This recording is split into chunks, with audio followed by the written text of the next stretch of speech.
Olá pessoal, tudo bem?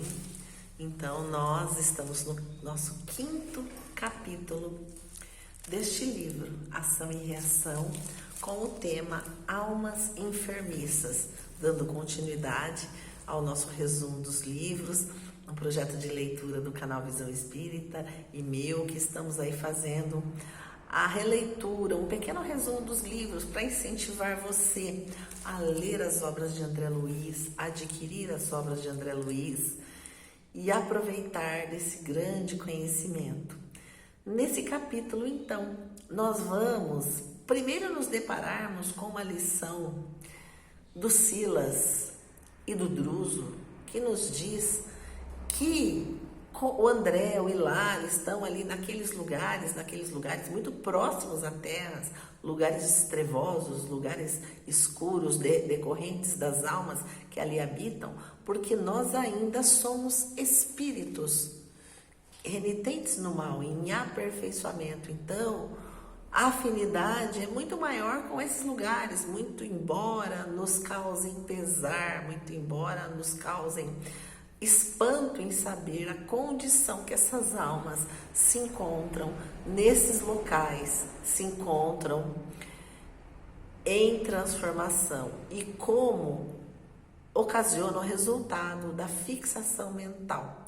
Então nós vamos nos deparar com uma situação como se fosse uma prisão, um lugar onde essas almas são recolhidas pelo irmão Orzil, são recolhidas para que possam então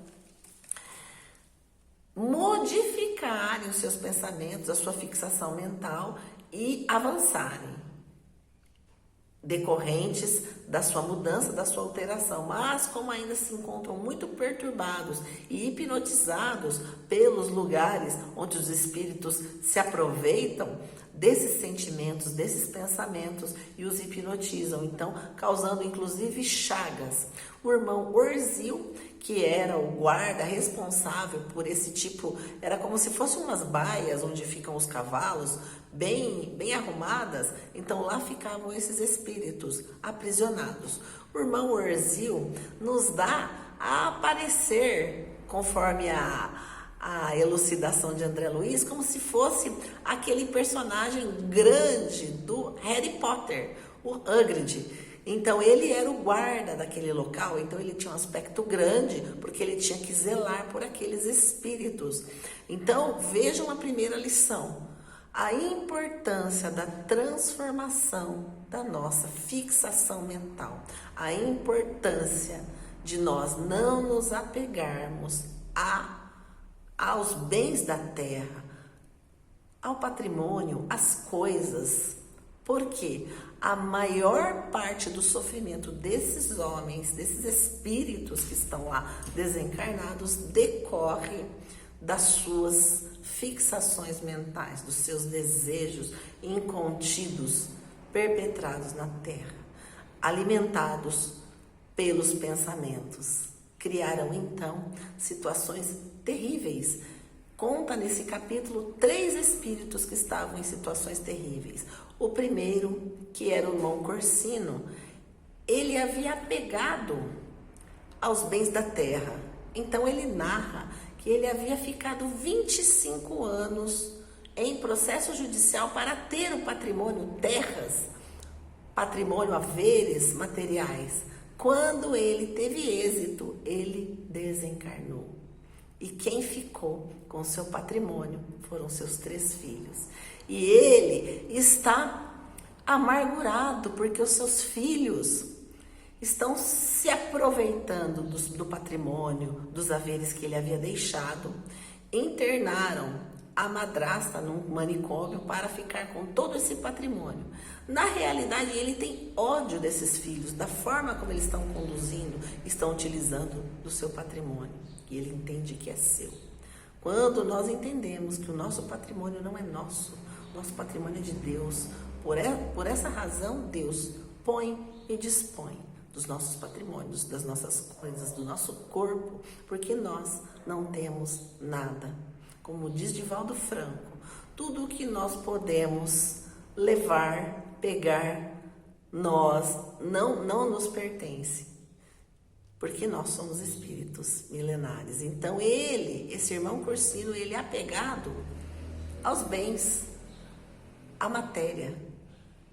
E ele está com raiva dos seus filhos. Então ele diz que o bem não ajuda em nada. Então ele se ligou a esses espíritos trevosos com o intuito de prejudicar os seus filhos.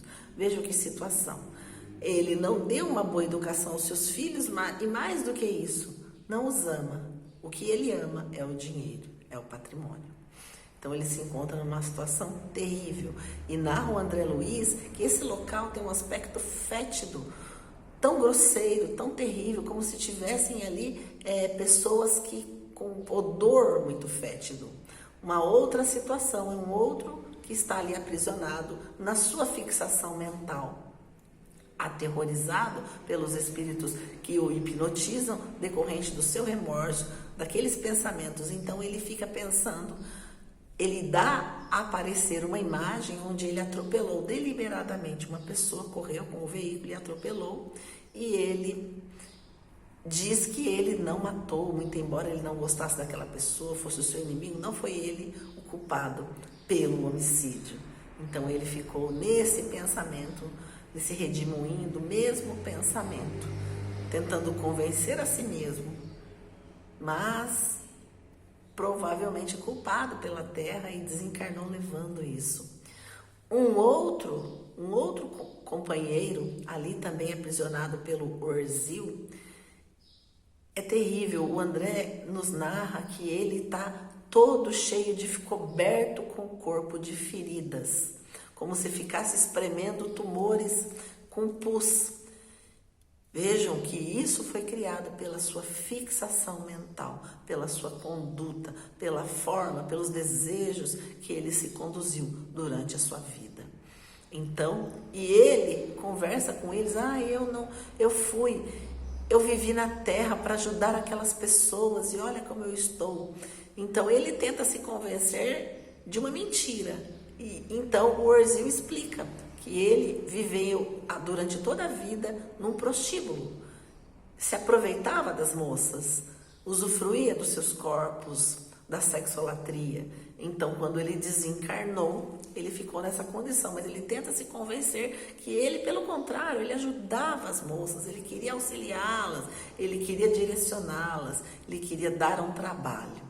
Mas, infelizmente, as suas fixações mentais criaram as chagas no seu perispírito. E ele, então, se encontra dessa situação, numa situação terrível, que até o odor putrefato o acompanha enquanto ele não se modifica, enquanto ele não modifica os seus desejos, os seus pensamentos e a sua fixação mental.